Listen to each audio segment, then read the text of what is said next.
All right, how's it going out there? Welcome to my channel.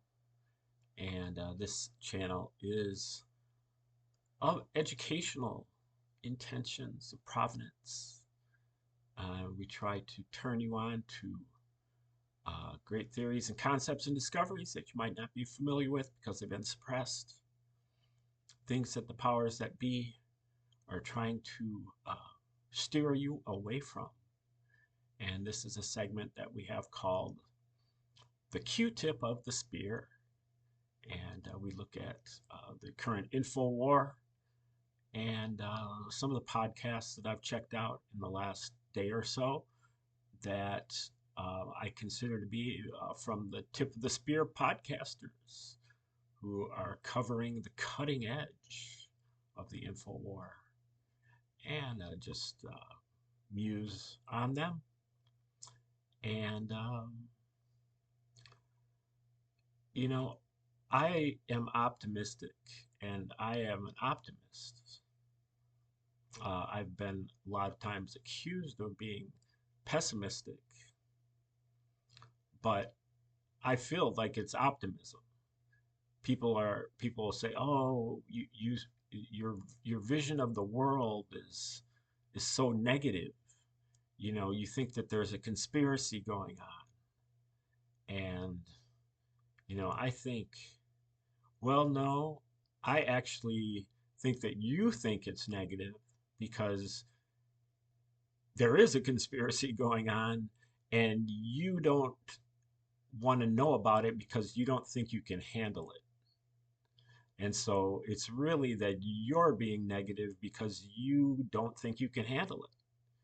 I am trying to focus on what's really happening, and regardless of if that's good or bad, I can handle it. And so um, it's actually more optimistic. And I think that's kind of the situation that we've got here right now. I feel like the info war has been won, and that the good guys, the patriots, the uh, sovereign, independent uh, freedom fighters have won over the globalists, at least for round one.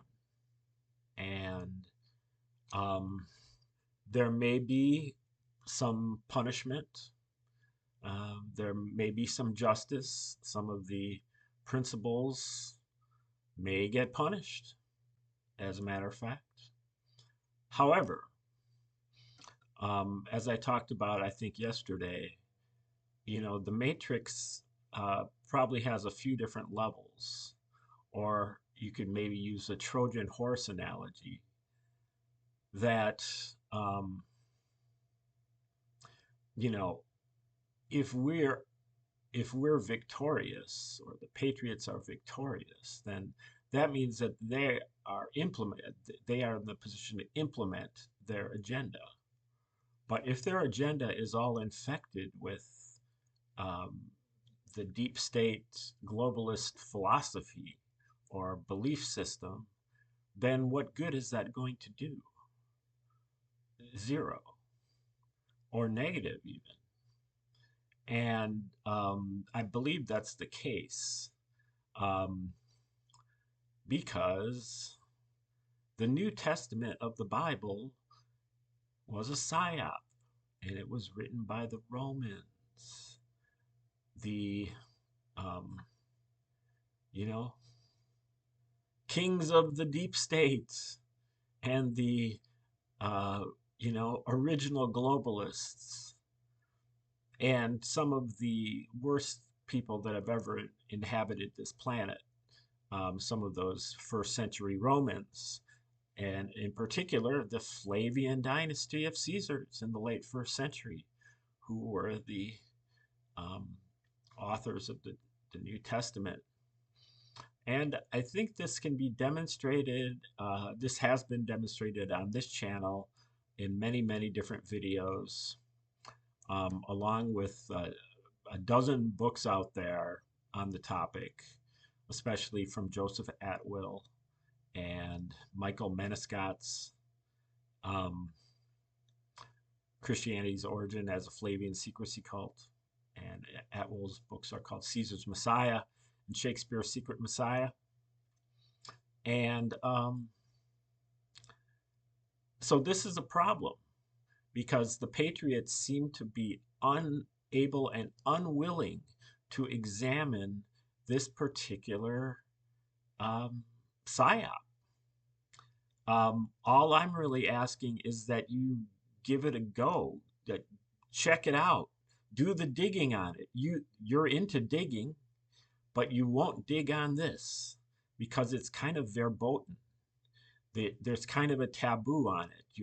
Your friends and your families that are into really emotionally invested in this psyopic religion uh, kind of frown upon you scrutinizing it. And so you instead virtue signal over it.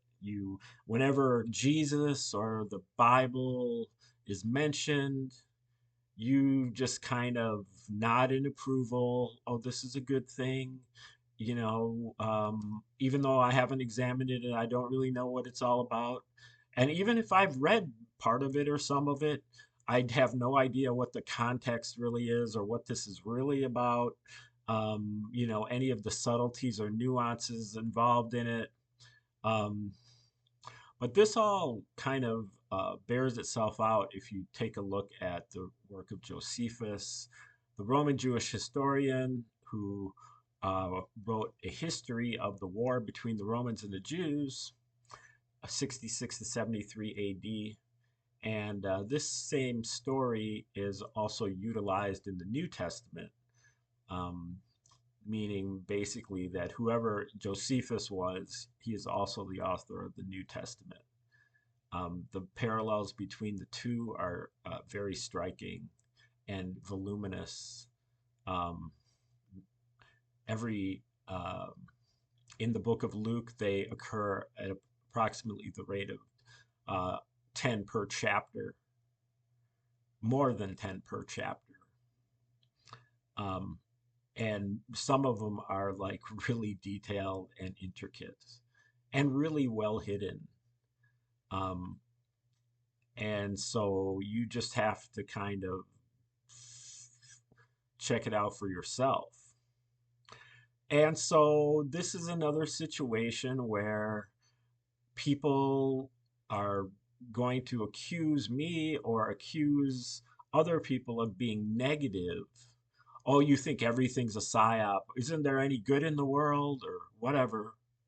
But the real point is that you have to be willing to accept the truth regardless of what it is. That's what a truther does. Truther is intrepid enough to examine anything and go with what the evidence dictates. And in this case, there is absolutely no evidence for the existence of Jesus. There isn't any. All of the evidence is either in the Bible, the Apocrypha, or written by one of the Roman Caesars or one of his agents. And so there's no archaeological evidence. There's just nothing. I mean, as far as I know. Now, if you can provide me with any, I would love to see it because I don't want to be raining on your parade because that's not my nature. But I just go where the evidence leads me, and this is where the evidence has led me. And I hope that other people can actually start going where the evidence leads them instead of where, you know, they're being pressured to be or where they feel like they should be or, things like that. All right. Like, share, subscribe, comment, contribute, and share this out. And check out tomorrow another episode of the Q-Tip of the Spear. Thanks for tuning in. Have a great day.